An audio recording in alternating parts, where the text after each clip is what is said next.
येतोय का? Good morning everyone. Very warm good morning.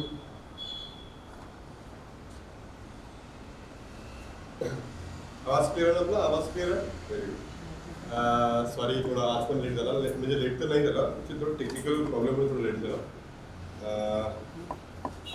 विद्यार्थी तुम्हाला माहिती आहे आपण नेहमी म्हणतो सकाळ सकाळ सकाळ. मी तुम्हाला नेहमी सांगतो की सूर्याला उगवण्याच्या अगोदर तू उगवायला पाहिजे, बरोबर? पण विद्यार्थी माझा सूर्य का बरं लवकर उगत नाही आहे. पण विद्यार्थी मित्रांनो, मी कालपासून पुन्हा स्टडी चालू केलं. आजपासून मी ठरवलं की दररोज रात्री 3 वाजता उठायचं. ठीक आहे, यानंतर मी कधीही तुम्हाला लेट होणार नाही आहे. आज पण मी लेट नाही झालो. ठीक आहे, फक्त टेक्निकल थोडा प्रॉब्लेम आला म्हणून लेट झालो, काही प्रॉब्लेम नाही. ठीक आहे, आणि आपल्या सगळ्यांना अभ्यास करायचा आहे, सगळ्यांना लवकर उठावं लागेल, बरोबर? स्वर्णा वेलकम. आणि विद्यार्थी मित्रांनो, आज आपण काय शिकणार होतो? सांगा बरं, काय शिकणार होतो आपण? हायकोर्ट वगैरे घेणार होतो का आज? काय घेणार होतो रे आज? हायकोर्ट घेणार होतो का? Very good. हायकोर्ट घ्यायचं का?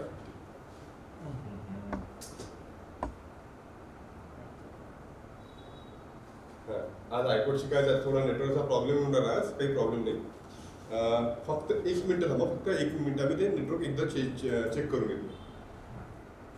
क्लिअर? मोठी स्क्रीन मध्ये आता जरा क्लिअर झालं. आता आवाज येतोय का? आता आवाज येतोय का? काही ब्लर स्क्रीन आहे? आवाज क्लिअर आहे?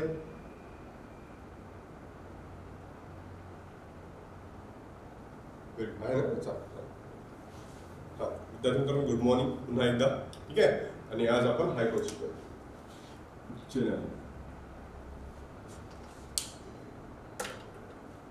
न्यायालय हायकोर्ट. ठीक आहे, सुप्रीम कोर्ट शिकलो. सुप्रीम कोर्ट शिकलो. हा आहे पार्ट नंबर 5 मध्ये. पार्ट नंबर 5 मध्ये कलम सांगा कधी आहे, किती आहे सांगा लवकर लवकर. कलम सांगायला किती दिली आहे? सुप्रीम कोर्टला कलम होती आहे आणि ह्या हायकोर्ट आहे 6 मध्ये. मी याच्या कलमा लागलो 214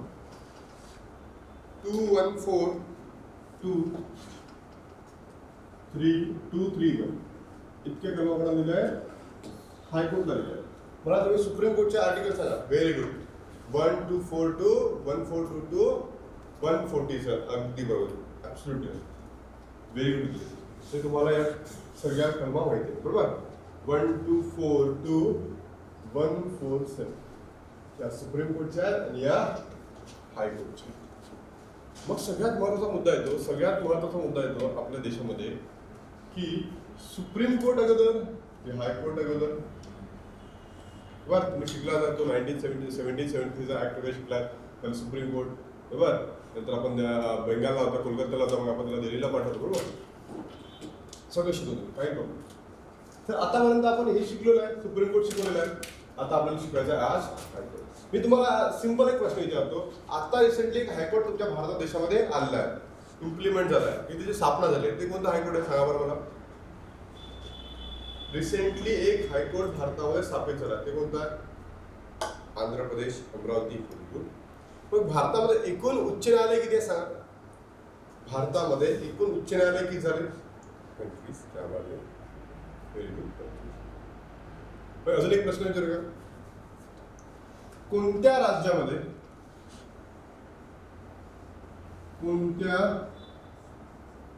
राज्याच्या राजधानी शहरात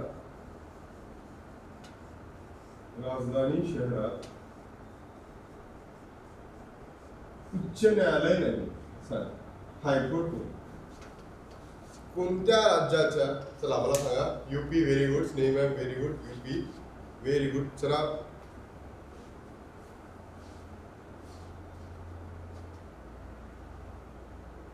सांगा. UP very good. अजून छत्तीसगड व्हेरी गुड. अजून केरला व्हेरी गुड.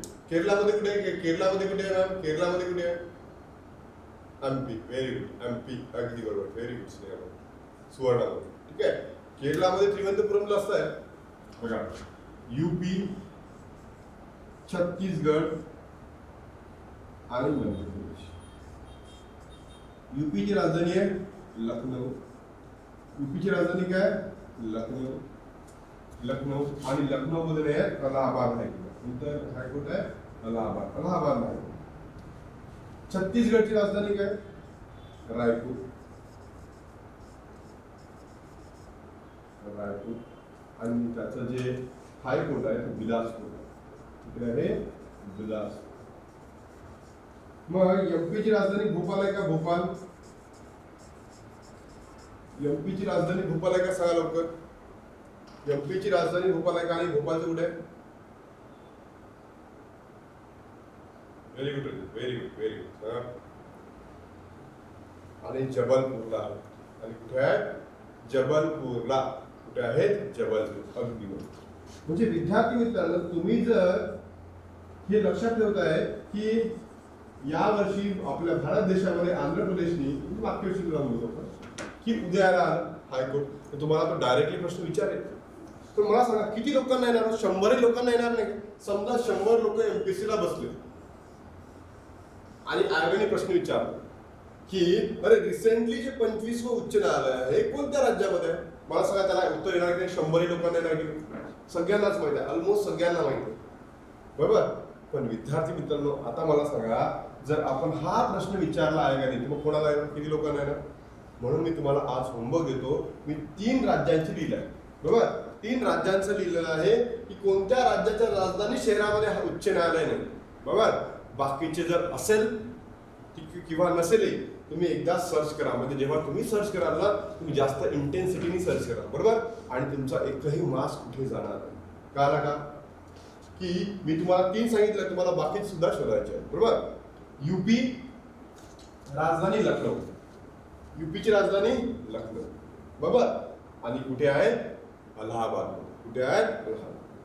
छत्तीसगडची राजधानी रायपूर. पण रायपूर आहे बिलासपूर. आणि विद्यार्थी एमपीची राजधानी भोपाळ आणि ती कुठे आहे? जबलपूर. म्हणजे लक्षात आलं का मी तुम्हाला काय होमवर्क दिलं?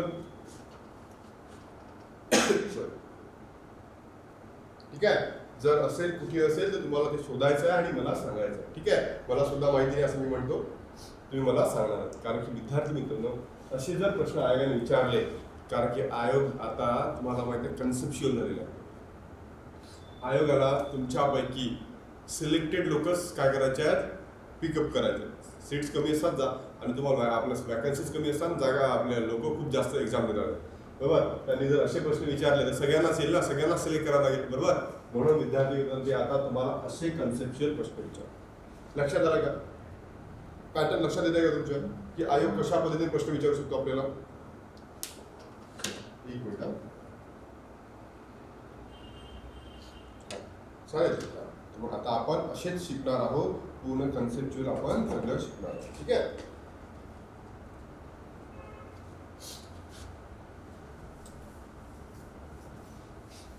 सांगा बरं, सगळ्यात पहिल्यांदा आपल्या भारत देशामध्ये कोणत्या वर्षी उच्च न्यायालय स्थापित झाले? सांगा मला.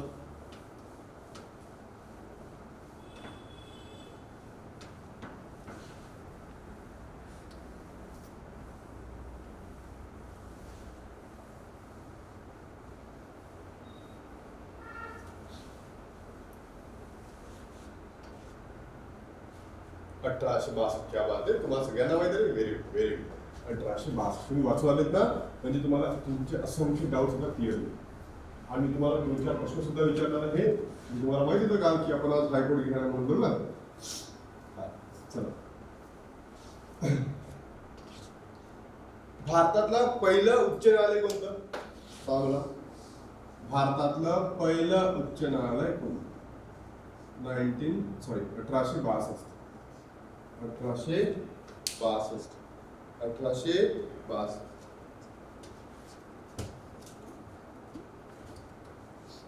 1862, ठीक आहे.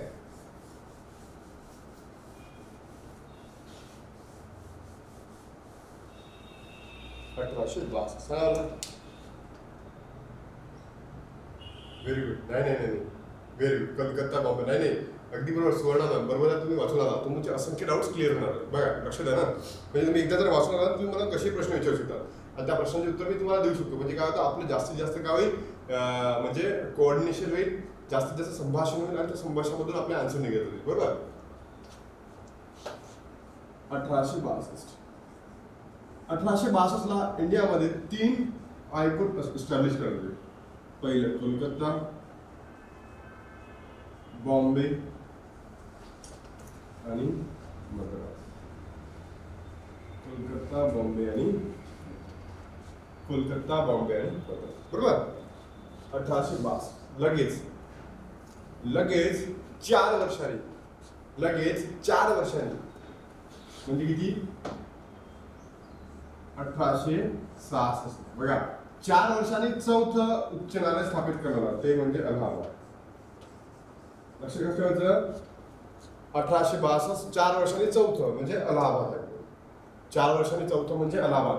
म्हणजे 4 नंबर जर लक्षात आले त्याच्यामध्ये 4 आडे करायचे तर किती होतात 66. म्हणजे वर्ष सुद्धा आपल्याला लक्षात राहतं. सगळ्यात पहिलं कोलकाता, दुसरं बॉम्बे, तिसरं मद्रास आणि चौथं अलाहाबाद. हा प्रश्न सुद्धा आयोगाने विचारलेला आहे. बरोबर. मग मी तुम्हाला एक विचारतो, त्या प्रांतांचे लक्षात घ्या, त्या प्रांतांचे उच्च न्यायालय राज्यांना देण्यात आले. म्हणजे फॉर एक्झाम्पल मी लिहितो महाराष्ट्र प्रांत होतं. फॉर एक्झाम्पल महाराष्ट्र प्रांत होतं. तर हे कोणत्या वर्षी महाराष्ट्र राज्याला देण्यात आलं? म्हणजे नंतर काय झालं, प्रांतामधून आपण राज्यांमध्ये मूव झालो ना. पहिले प्रांत होते, पहिले प्रोव्हिन्सेस होते. बरोबर. मग प्रोव्हिन्स मधून आपण कुठे गेलो, राज्यांमध्ये गेलो. हे कोणत्या वर्षी झालं सांगा मला. आता प्रश्न विचारतो, सांगा सुवर्णमत सांगा की जे महाराष्ट्र प्रांत होतं, रजत. व्हेरी गुड, क्या बात आहे रजत, अगदी बरोबर रजत. कोणतं आहे 1950. कोणतं आहे इयर 1950. आणि तुम्हाला इथे कन्फ्युज मध्ये काय करतं, इथे 1950 देत नाही, इथे 1956 देतो. व्हेरी गुड स्कॉलर, अगदी बरोबर. इथे विद्यार्थी मित्रांनो तुम्हाला 1950 देत नाही, इथे तुम्हाला काय देतं 1956 देतं. काय देतं 1956 देतं. मग तुमच्या लक्षात येतं, अरे 1956 अरे बरोबर आहे रे, उच्च न्यायालयाचे अधिकार क्षेत्र वाढवले होते. बरोबर. एक उच्च न्यायालय एकापेक्षा जास्त उच्च न्यायालयाचा न्यायाधीश आपला काय करू शकतो, केसेस सॉल्व्ह करू शकतो. एक उच्च न्यायालय एकापेक्षा जास्त राज्यांचं उच्च न्यायालय बनू शकतं. हे 1956 मध्ये झालं. पण आपल्या लक्षात येतं, आपण त्याला टिक करतो. बरोबर. म्हणून विद्यार्थी सगळे जे विद्यार्थी तुम्ही प्रेझेंट आहात, तुम्ही तुमच्या मनामध्ये करून ठेवा, तुमच्या अंतःकरणामध्ये तुम्ही करून ठेवा की काय, की जे प्रांतांचे उच्च न्यायालय त्या प्रांतांचे उच्च न्यायालय त्या राज्यामध्ये कधी स्थलांतर करण्यात आले 1950. कधी आहे 1950. सगळ्यांच्या लक्षात आलं 1950 चा मुद्दा. कारण की विद्यार्थ्यांना तुम्हाला या वर्षी 100% तो हायकोर्टवर एक प्रश्न येणार आणि तोही कन्सेप्च्युअल येणार. तुम्हाला विचारणार नाही आहे की तो महाराष्ट्रामध्ये रिसेंट झाले, इंडियामध्ये कोणतं रिसेंटली फॉर्म झालंय. तुम्हाला असा प्रश्न विचारणार आहे की त्या प्रांतांचे हस्तांतरण राज्यांमध्ये झाले तेव्हा हे इयर कोणतं होतं. ते इयर होतं 1950, ना की 1956. सगळ्यात पहिले 62, नंतर बॉम्बे, कोलकाता, मद्रास आणि 1966 ला अलाहाबाद. मग मला सांगायची गरज काय तुमच्या राज्यामध्ये? मग याची गरज काय तुम्हाला मी सांगितलं, सुप्रीम कोर्टची गरज काय मी शिकवलं तुला. मग तुझ्या याची गरज काय राज्यामध्ये?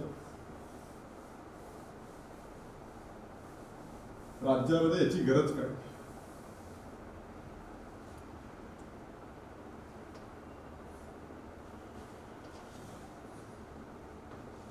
सांगा हाय नीड काय याची सांगा लोक.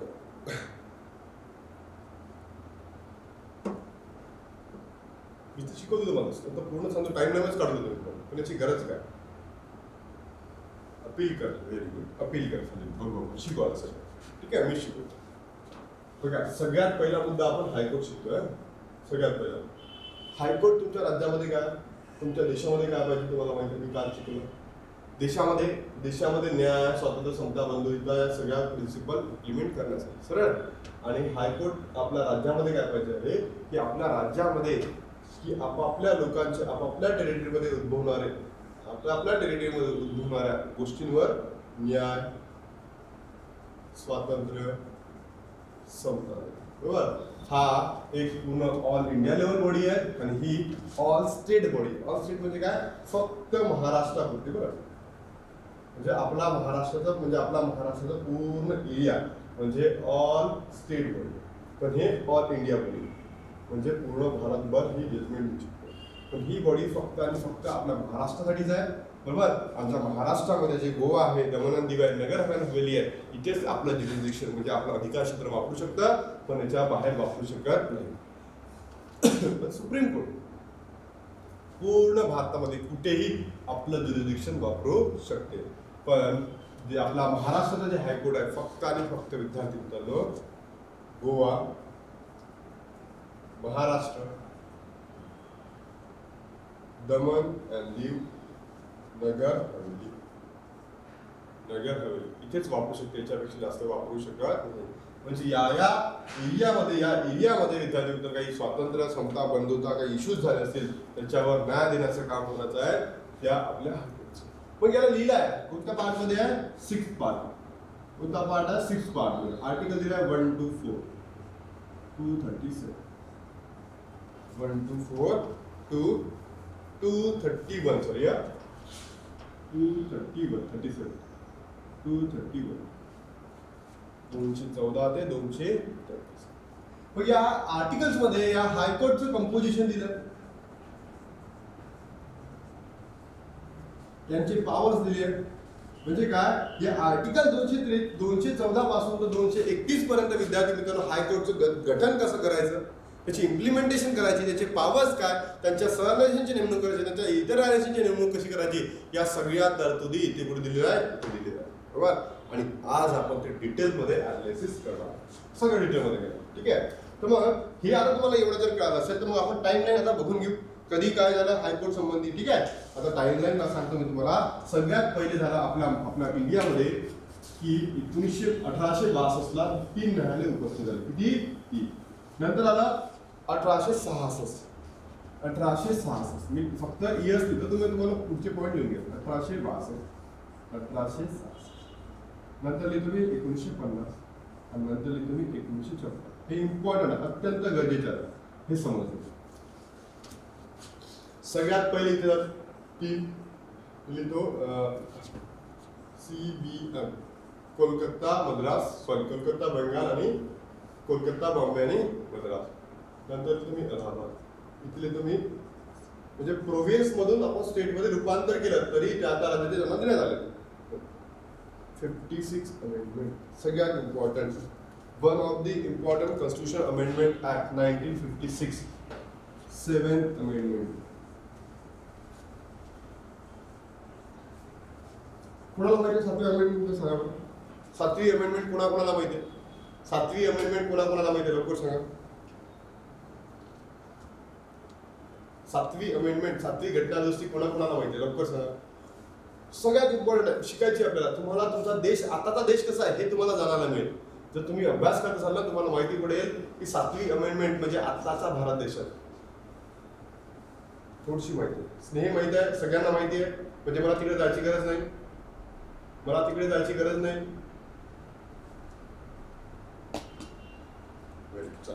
Very good. 7th amendment. या अमेंडमेंटनी काय केलं? भारताची विभागणी केली. तुम्हाला सांगितलं स्टेट आणि युटी मध्ये, बरोबर. स्टेट आणि युटी मध्ये काय केलं? भारताची विभागणी. पण याच्यामध्ये काय सांगितलं? एक हायकोर्ट म्हणजे समजा महाराष्ट्राचा हायकोर्ट असेल, हे दुसऱ्या राज्यात सुद्धा हायकोर्ट बनू शकतो. महाराष्ट्राचं हायकोर्ट हे गोवाचं हायकोर्ट सुद्धा बनू शकतं आणि ते बनलं सुद्धा.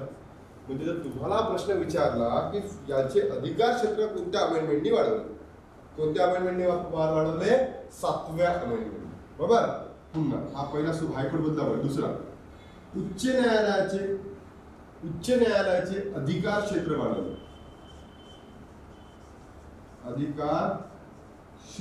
म्हणजे ज्युरिस्डिक्शन वाढवले.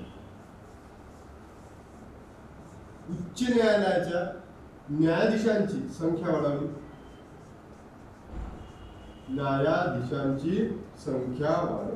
तुम्हाला संख्या वाढवायचं रिझन काय? आता बघा ना, पहिले महाराष्ट्र हायकोर्ट गोव्याला सुद्धा काय करणार होतं? ज्युरिस्डिक्शन देणार होतं. आणि गोव्याला जर ज्युरिस्डिक्शन द्यायचं आहे तर विद्यार्थी मित्रांनो आपल्याला पाहिजे की नाही, ज्याला जास्त न्यायाधीश पाहिजे का? लोकसंख्या वाढली तर त्यांना म्हणजे त्यांच्या केसेसला हँडल करण्याला न्यायाधीश पाहिजे की नाही, म्हणून हायकोर्टचे अधिकार क्षेत्र वाढवले. काय उच्च न्यायालयाच्या न्यायाधीशांची संख्या वाढवली आणि नंतर एक राज्य एक हायकोर्ट एकापेक्षा जास्त राज्यांचं हायकोर्ट बनवू शकतं हा सुद्धा अधिकार कोणाला दिला हायकोर्टला दिला. म्हणजे ही अमेंडमेंट तुम्हाला आता अंतःकरणामध्ये करून ठेवायची आहे कारण की याच अमेंडमेंटनी तुमचा आत्ताचा जो देश आहे तो देश तुम्हाला समजायला मिळेल. आणि ही अमेंडमेंट होण्यामागे रिझन काय सांगा. ही अमेंडमेंट होण्यामागे रिझन कोण होते पूजा सांगा मला. ही अमेंडमेंट होण्यामागे रिझन कोण होते काय रिझन आहे 7वी अमेंडमेंट होण्यामागे. Part number 7 very good. एक व्हेरी गुड. पार्ट नंबर 7 अजून व्हेरी गुड व्हेरी गुड. म्हणून तू आन्सर दिलं पार्शली बरोबर आहे. या अमेंडमेंटनी 7वा पार्ट काढून टाकला. या अमेंडमेंटनी 7वा पार्ट काढून टाकला बरोबर. पण रिझन काय होतं या अमेंडमेंटला होण्यासाठी. पार्शली तर बरोबर आहे. या अमेंडमेंट होण्यामागे रिझन होतं सांगा लवकर. या अमेंडमेंट होण्यामागे रिझन होतं राज्य पुनर्रचना आयोग. राज्य पुनर्रचना आयोग. State reorganisation commission. State reorganisation commission. State reorganisation commission. State Fazli. अगदी बरोबर व्हेरी गुड. कोणते फजली. लास्ट इयरला यांचा प्रश्न आला. State reorganisation commission. State reorganisation commission बरोबर. फजल सदस्य कोण सांगा मला फजलीमध्ये. फजलीमध्ये सदस्य कोणते होते फजलीमध्ये. पाणीकर आणि कुंजरू काय हे होती स्टेट रिऑर्गनायझेशन समिती. याचे अध्यक्ष होते फजली. या कमिटीने रेकमेंडेशन दिले होते की आता आपल्याला भारताची विभागणी भारताच्या पद्धतीने करावी लागेल बरोबर. तुम्हाला माहित आहे की सांगितलं यांनी भाषेच्या आधारातून भारताची विभागणी करा. आपण भाषेच्या आधारातून भारताची विभागणी करा. आपण वन लँग्वेज वन स्टेट नको. एक भाषा एक राज्य नको. एक भाषा एक राज्य नको. अनेक भाषा एक राज्य झालं तर चालेल पण विद्यार्थी मित्रांनो एक भाषा एक राज्य नको. त्यामुळे भारतामध्ये खूप तुकडे होईल आणि भारताची विभागणी व्यवस्थित होणार बरोबर. हे कोण सांगितलं फजली. यांनी सांगितलं भारताची विभागणी 16 स्टेट आणि 3 केंद्रशासित प्रदेशामध्ये करा.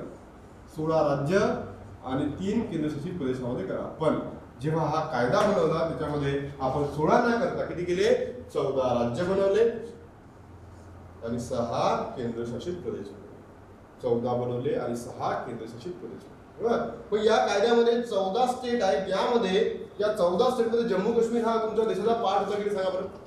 या 14 राज्यांपैकी एक राज्य म्हणजे जम्मू काश्मीर होतं का सांगा मला. हा प्रश्न आहे जम्मू काश्मीरचा यावर्षी.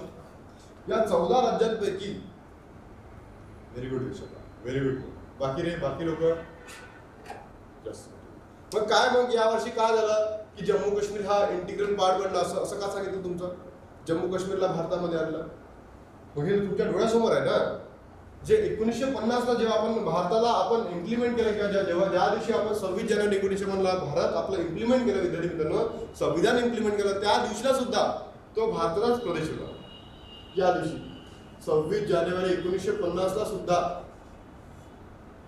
जम्मू काश्मीर हा भारताच्या संविधानामध्ये नमूद केला होता अंडर आर्टिकल 370. मग हा आताचा इश्यू काय आहे. आता काय म्हणताय गव्हर्नमेंट की हे आम्ही आणलाय. म्हणजे तुम्हाला उल्लू बनवत आहे की काय चालू आहे मला नाही बरोबर. विद्यार्थी मित्रांनो काय झाला इंटिग्रल पार्ट ऑलरेडी होता. तो भारताचा प्रदेश तुमचा ऑलरेडी होता बरोबर. 14 काहीतरी कोणती म्हटलं हा देरमोस मोनार्की नाही ना ग.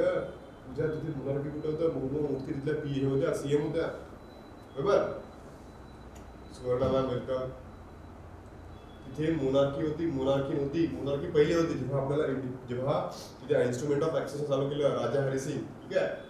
राजा हरी सिंग तिथे विधानसभा होती तिथे मोनार्की नव्हती.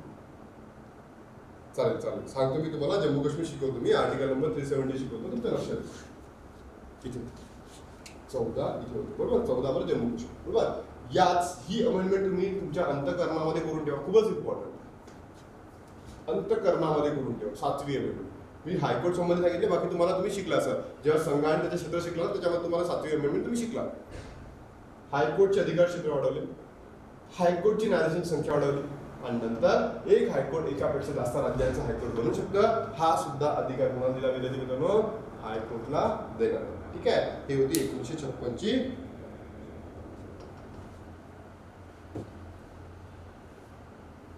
ठीक आहे, आता हे इव्होल्युशन होत आहे. इव्होल्युशन होऊन झालंय आपल्या हायकोर्टचं. आणि जे हायकोर्टचं इव्होल्युशन आहे, मला सांगा तुमच्या संविधानामध्ये, भारताच्या संविधानामध्ये हायकोर्टचे पॉवर डिफाईन केले का? सांगा बरं, ही पूर्ण पॉवर लिहिली आहे का? भारताच्या संविधानामध्ये पूर्ण पॉवर लिहिली आहे का? मी आजच मी वाचून म्हणत होतो की हायकोर्टचे पॉवर दिले आहे का. ठीक आहे, हायकोर्टचे पॉवर दिलेले आहे, आपण जेवढे वाचतो तेवढे. पण हायकोर्टचे पूर्णतः पॉवर डिफाईन केलेले नाही. बघा मी काय सांगतोय, लक्ष द्या. उच्च न्यायालयाचे पूर्णतः अधिकार म्हणजे पूर्ण अधिकार तुमच्या संविधानामध्ये नमूद नाही. तुमच्या संविधानामध्ये नमूद नाही. हायकोर्टचे अधिकार पूर्णतः संविधानामध्ये नमूद नाही. मग याला वाढवण्याचा अधिकार कोणाचा? हे अधिकार क्षेत्र देण्याचा अधिकार कोणाकडे आहे? तो आहे पार्लिमेंटकडे. लक्ष देऊ नका, कन्फ्युज होऊ नका विद्यार्थी की हे अधिकार क्षेत्र वाढवण्याचा अधिकार कोणाकडे आहे? पार्लिमेंटकडे म्हणजे संसदेकडे. पण संविधानामध्ये हायकोर्टचे पूर्ण अधिकार मेन्शन केलेले नाही आहेत. पण त्यांनी सांगितलं संविधानाने, जर बाबा ठीक आहे पूर्णतः दिले नाही आहेत, तर याला हायकोर्टचे अधिकार वाढवायचे असेल तर कोणाकडे आहेत? पार्लिमेंटकडे. तो पॉवर कोणाकडे पॉवर आहे? पार्लिमेंट. इथपर्यंत कळाला का? इथपर्यंत कळाला का? सांगा बरं मला. सगळ्यांना इथपर्यंत कळाला? Very good. त्यांची नियुक्ती कशी? न्यायाधीशांची नियुक्ती कशी? कशा पद्धतीने जे न्यायाधीश आहे निवडले जातात? Very good. कशा पद्धतीने न्यायाधीश निवडले जातात? तुम्ही म्हणाल सर कसे निवडले जातात सांगा बरं मला. संविधानामध्ये नमूद आहे, बरोबर का?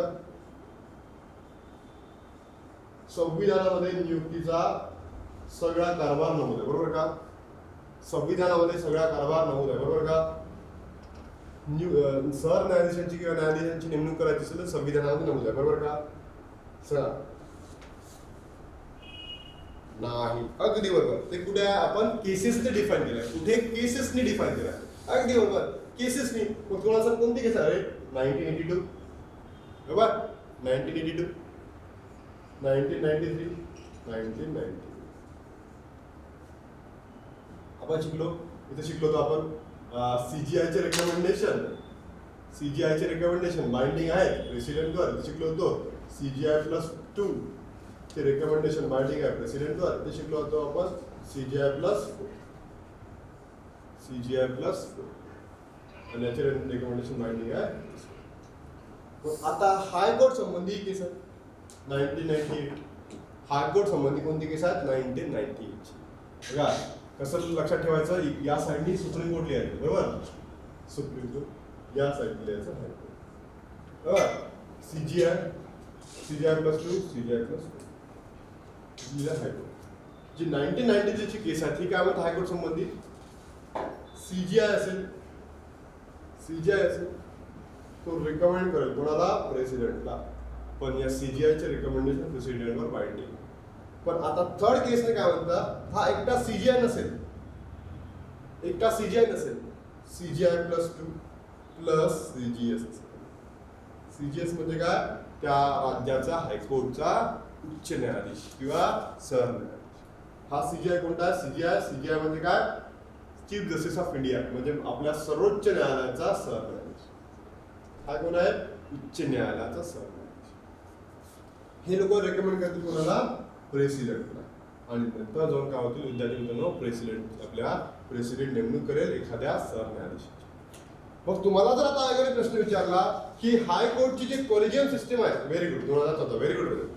हायकोर्टची जी कॉलेजियम सिस्टम आहे ती कोणत्या ऍक्ट नुसार आलेली आहे? कोणती ऍक्ट आहे? 1998.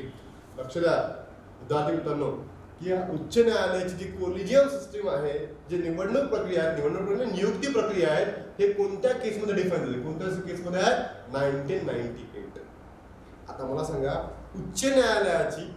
सर्वोच्च न्यायालयाची नियुक्ती प्रक्रिया ही कोणत्या केसमध्ये डिफाईन करण्यात आली? सांग. सर्वोच्च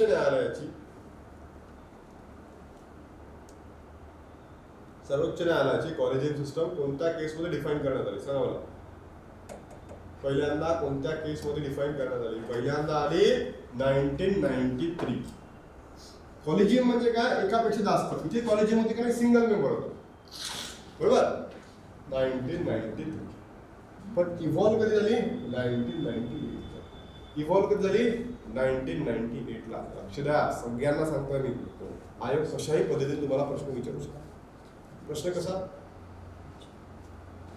सगळ्यात पहिले कॉलेजियम सिस्टम कधी डिफाईन करत? सुप्रीम कोर्ट झाली. कधी? 1990. इव्हॉल्व कधी झाली? 1998 ला. आणि जर उच्च न्यायालय संबंधी जर तुम्हाला विचारलं तर उच्च न्यायालय कधी झाली? 1990.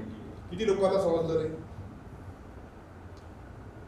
किती लोकांना समजलं? सगळ्यांना समजलं का की इव्हॉल्युशन कधी झालं? पहिल्यांदा कधी? क्लिअर? बाकी लोक, बाकी Pragya very good, Vishakha very good. म्हणजे जर तुम्हाला विचारलं की 1993 मध्ये झाली का हायकोर्टसाठी, तर चुकीचा आन्सर आहे. तुम्हाला विचारलं सुप्रीम कोर्ट झाली, हा सुप्रीम कोर्ट झाली, 1+2 होते. आणि तिथे काय झालं? पूर्णतः डिफाईन झाली की कॉलेजियम सिस्टम म्हणजे काय, बरोबर? आणि तिकडे किती आहे? 1990, बरोबर? मग तुम्हाला आता प्रश्न पडला असेल, मी एक डायग्राम काढतो आणि तुमचे सगळे डाऊट्स या डायग्राममधून क्लिअर होतील.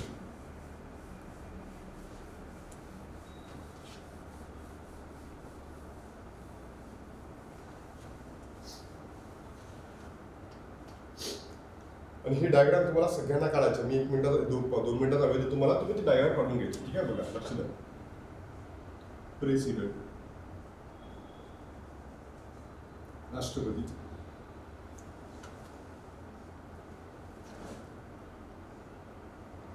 सुप्रीम कोर्ट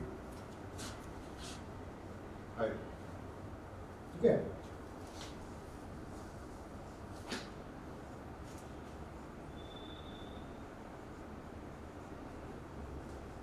सरन्यायाधीश, इथले तो CG आहे. ठीक आहे? इथे तुम्ही इतर न्यायाधीश हे तुम्ही आता काढून ठेवणार आहे तुमच्या बुकमध्ये, कारण की याच्यावर 100% प्रश्न येतोय.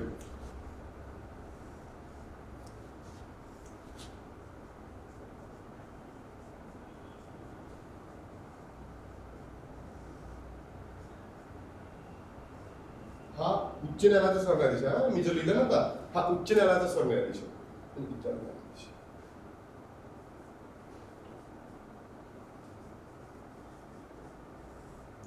आता जर विचारलं की सर्वोच्च न्यायालयाच्या न्यायाधीशाची नेमणूक कोण करतो? प्रेसिडेंट. इतर न्यायाधीशांची प्रेसिडेंट, याची सुद्धा प्रेसिडेंट आणि याची सुद्धा प्रेसिडेंट. पण याची अपॉइंटमेंट करायच्या वेळेस कोण कोण असतं? मी तुम्हाला शिकवलं. प्रेसिडेंट, बरोबर, प्लस हायकोर्टचे जजेस, ज्याला वाटलं त्याला घेतो प्रेसिडेंट, आणि दुसरा सुप्रीम कोर्टचे जजेस, बरोबर, सुप्रीम कोर्टचे जजेस. या इतर न्यायाधीशांची नेमणूक करण्यासाठी तुम्हाला माहित आहे 1998, बरोबर, 1+4 CGI प्लस इतर न्यायाधीश आणि शेवटी कोण? प्रेसिडेंट. शेवटी कोण? प्रेसिडेंट. सरन्यायाधीशांची नेमणूक करायची असेल तर कोण येतं? प्रेसिडेंट, CGI, इंडियाचा सरन्यायाधीश, सुप्रीम कोर्ट पण लिहितो, प्लस त्या राज्याचा गव्हर्नर, त्या राज्याचा राज्यपाल. इथे इतर न्यायाधीश, इथे प्रेसिडेंट, इथे प्रेसिडेंट सोबत CGI of supreme court plus CGS of high court, plus हा गव्हर्नर ऑप्शनल मध्ये असतो, राज्यपाल ऑप्शनल मध्ये असतो. इथे घेतलं तरी चालतं, नाही घेतलं तरी चालतं, पण इथे गव्हर्नरला घ्यावं लागतं. आणि हा सुद्धा कायदा आहे 1990. मग सांगा किती लोकांना समजलं? आता जर तुम्ही हे डायग्राम काढली आणि वाचलं, समजणार नाही का तुम्हाला? किती लोकांना आपली डायग्राम कुठली सांगा मला, लवकर सांगा. इतकं क्लिअर तुमच्या बुक मध्ये आहे का?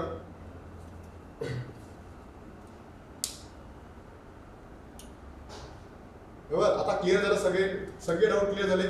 तुम्ही हे आता एका फोटो काढा, तुम्ही स्क्रीनशॉट काढून टाका, तुम्ही काही करून ठेवा. ठीक आहे? क्लिअर? म्हणजे तुम्हाला एवढं मान्य पाहिजे. आता याच्यामधून बघा प्रश्न किती झाले. सगळ्यांची नेमणूक कोण करतो? प्रेसिडेंट करतो. सुप्रीम कोर्टसाठी वेगळ्या क्रायटेरिया, हायकोर्टसाठी वेगळ्या क्रायटेरिया. सरन्यायाधीशांचा प्रेसिडेंट, हायकोर्टचे जजेस किंवा सुप्रीम कोर्टचे जजेस. इकडे आला सरन्यायाधीश 1998 चा कायदा, कॉलेजियन सिस्टम 1+4, CJI, इतर न्यायाधीश 4, बरोबर की नाही? आणि शेवटी प्रेसिडेंट. इथे सरन्यायाधीश कुठल्या आपल्या राज्याच्या उच्च न्यायालयाचे प्रेसिडेंट असतो, आपल्या इंडियाचा सरन्यायाधीश असतो आणि तो राज्याचा राज्यपाल असतो. इथे प्रेसिडेंट, CJI ऑफ इंडिया आणि CJS ऑफ दॅट हायकोर्ट आणि गव्हर्नमेंट. लक्षात आलं का सगळ्यांना? लक्षात आलं का? क्लिअर झालं का सगळं? आता ही डायग्राम काढली का तुम्ही? डायग्राम काढली नसेल तर बुकात काढून ठेवा, जिथे तुम्ही वाचत असाल ना तिथे काढून ठेवा. म्हणजे तुम्हाला कोणताही डाऊट या प्रश्नामध्ये राहणार नाही की सर न्यायाधीशांची निवडणूक पद्धत वेगळी आहे का? हो. सरन्यायाधीशांची निवडणूक पद्धती वेगळी आहे का? हो. इतर न्यायाधीशांची पद्धत वेगळी आहे आणि न्यायाधीशांची वेगळी आहे. क्लिअर सगळं? तुमचे थॉट सगळे क्लिअर झाले? थँक्यू प्रज्ञा. बाकी लोकांचे नाही झाले का? चला रफ करू. मग रफ करू.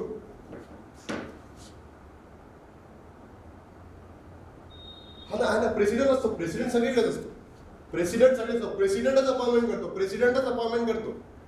प्रेसिडेंटला रेकमेंड कोण करतं? CJI of India, CJS of high court. आणि गव्हर्नरला जर वाटलं एखाद्या वेळेस घ्यायचं तर घेतात, अदरवाईज त्या गव्हर्नरला नाही लिहिलं तरी चालते. गव्हर्नरला नाही लिहिलं तरी चालते. बरोबर? पण हे दोघं रेकमेंड करतात प्रेसिडेंटला.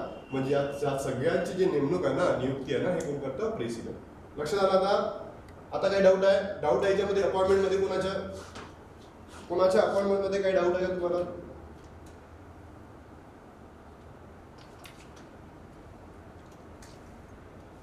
Very good. रफ करू याला. रफ करू का? रफ करू. आता तुम्ही काढली डायग्राम. रफ करू का मी?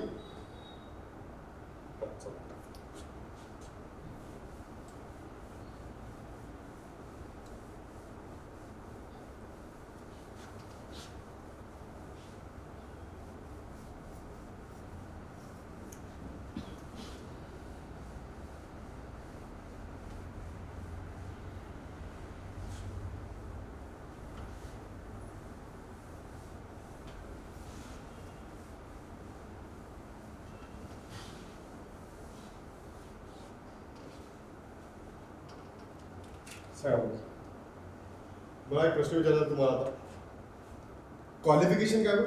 क्वालिफिकेशन काय? पात्रता काय?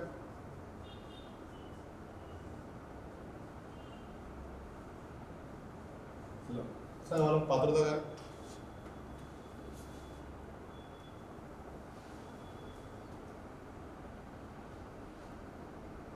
इंडियन. Very good. इंडियन. अगदी बरोबर. इंडिया असायला पाहिजे, भारतीय असायला पाहिजे. Very good. 10 वर्षाचा न्यायाधीश पदाचा असायला पाहिजे, एक्सपिरियन्स झाला पाहिजे. किंवा 10 वर्षाचा लॉयर म्हणजे वकिलीचा अनुभव. बरोबर का? दुसरा बरोबर आहे का माझं?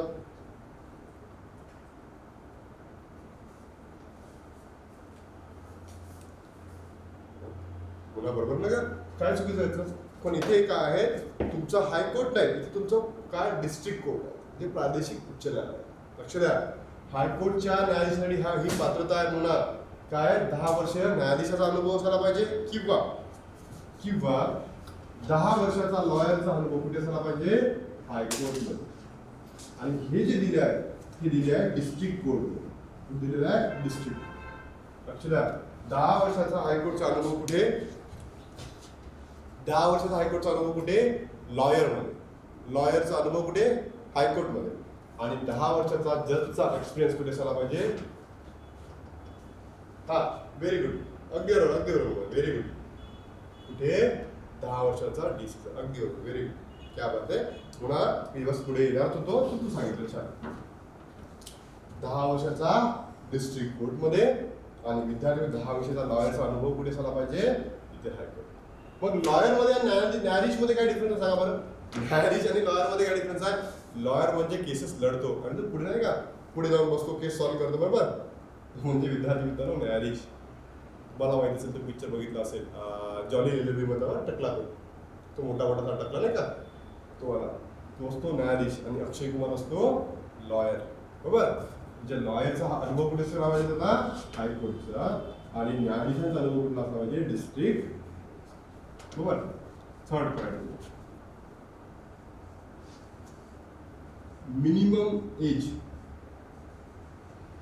दिलेले मिनिमम एज दिलेले नाही. किमान वय दिलेले नाही. मॅक्झिमम वय किती आहे. मॅक्झिमम वय किती आहे 62. मॅक्झिमम किती आहे 62. मॅक्झिमम किती आहे 62. सुप्रीम कोर्ट मध्ये 65 आणि इथे किती आहे 62. मॅक्झिमम किती आहे 62 बरोबर. म्हणजे विद्यार्थी मित्रांनो आपले असंख्य डाऊट्स इथे क्लिअर व्हायला पाहिजे की इथे जे सुप्रीम कोर्टचे न्यायाधीश आहे किंवा उच्च न्यायालयाचे न्यायाधीश आहे किंवा डिस्ट्रिक्ट कोर्टचे न्यायाधीश आहे यांच्यासाठी किमान वयोमर्यादा नाही. किमान वयोमर्यादा नाही. किमान वयोमर्यादा पण यांच्यासाठी मॅक्झिमम वयोमर्यादा. म्हणजे आपले प्रतिनिधी आहेत फॉर एक्झाम्पल तुम्हाला माहित असेल लोकसभेचे सदस्य झाले राज्यसभेचे सदस्य झाले बरोबर.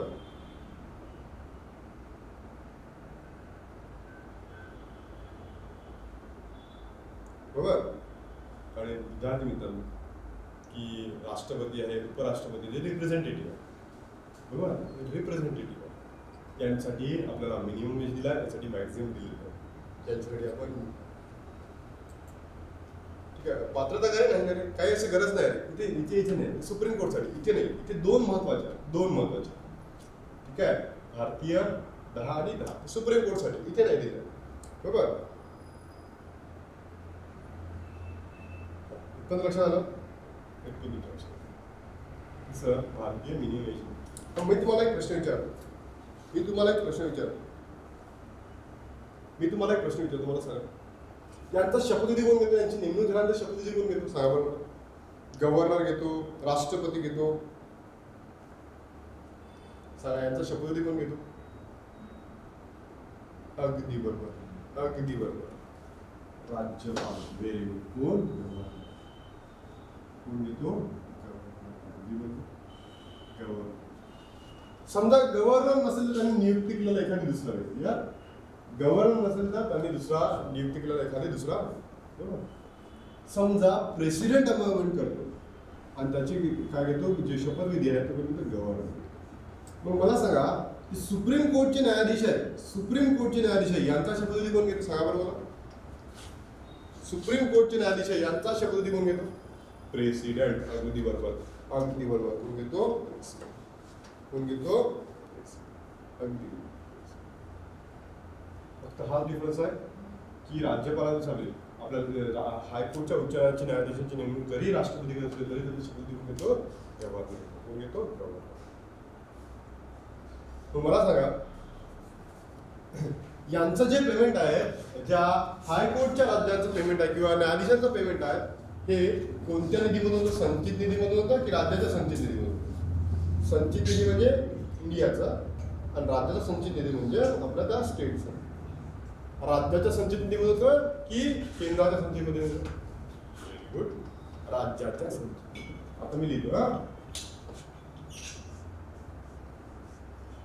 वेतन भत्ते आणि निवृत्ती वेतन.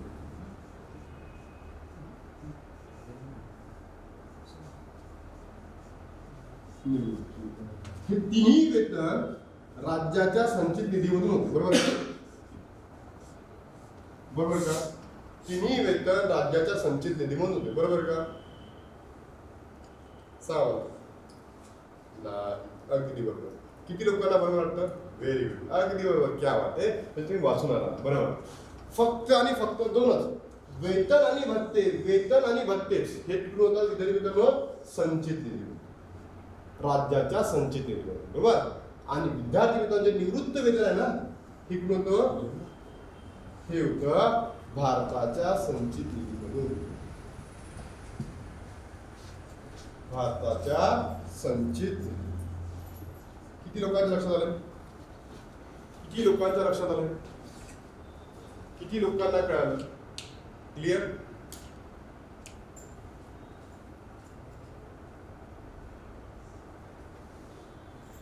ठीक आहे. म्हणजे आपल्याला आता आयोगाने कसाही प्रश्न सांगितला, कसाही प्रश्न विचारला, तर आपला हा हायकोर्ट बद्दल आणि सुप्रीम कोर्ट बद्दल प्रश्न चुकायला की हायकोर्टच्या न्यायाधीशांचं वेतन किंवा इतर न्यायाधीशांचं वेतन संचित निधीमधून, भत्ते संचित निधीमधून, बरोबर, भत्ते संचित निधीमधून, आणि विधानमंडळाचं जे निवृत्त वेतन आहे ते तुमच्या केंद्राच्या संचित निधीमधून केलं जातं. बरोबर. मग मला सांगा, यांचा जो शपथविधी आहे ते कोणत्या परिशिष्टामध्ये नमूद आहे? यांचा जो शपथविधी आहे कोणत्या परिशिष्टामध्ये नमूद आहे? सांगा मला.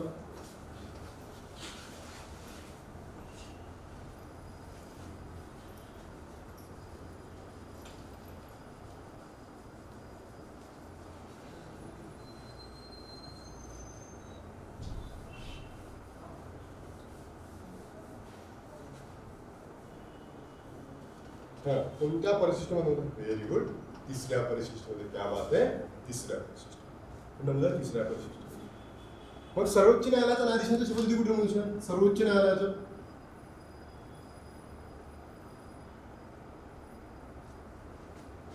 थर्ड मध्ये. Very good.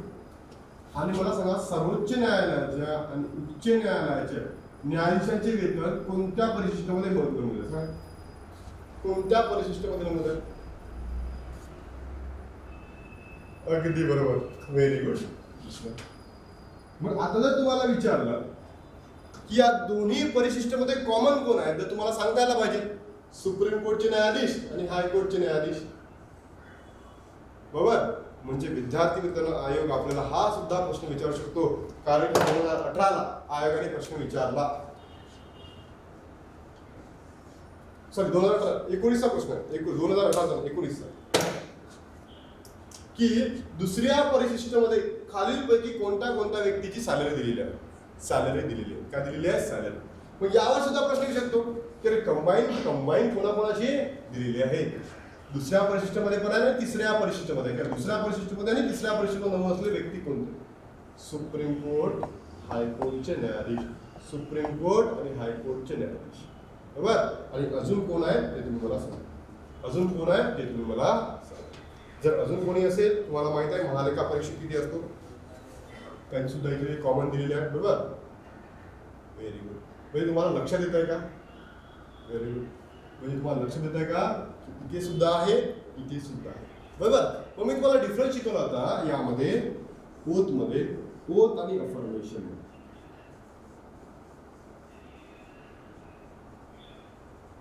ओथ का तर आस्तिक आणि नास्तिक. आस्तिक आणि नास्तिक. बरोबर. आस्तिक आणि नास्तिक. बरोबर का? झाले का डाऊट क्लिअर सगळ्यांचे? डाऊट झाले का क्लिअर? म्हणजे दोन्ही याच्यामध्ये कॉमन कोण आहे, दुसऱ्या परिशिष्टामध्ये कोण आहे, तिसऱ्या परिशिष्टामध्ये कोण आहे, अशा असंख्य गोष्टी आपण बघणार. ठीक आहे. विद्यार्थी मित्रांनो, आपण थांबूया. ठीक आहे. आणि 12 वाजता आपण इथून पुढे हायकोर्ट समजूया. आज हायकोर्ट संपूर्ण टाकू आपण सगळं. आणि सगळ्यात महत्त्वाचं म्हणजे उद्यापासून आपण काय चालू करू माहिती आहे का? उद्यापासून चालू करू आपण CM, PM. बरोबर. ज्या गोष्टी आता करंटमध्ये आहे त्या सुद्धा आपण शिकून घेऊ.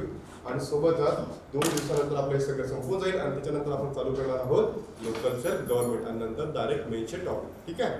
चला बाय बाय.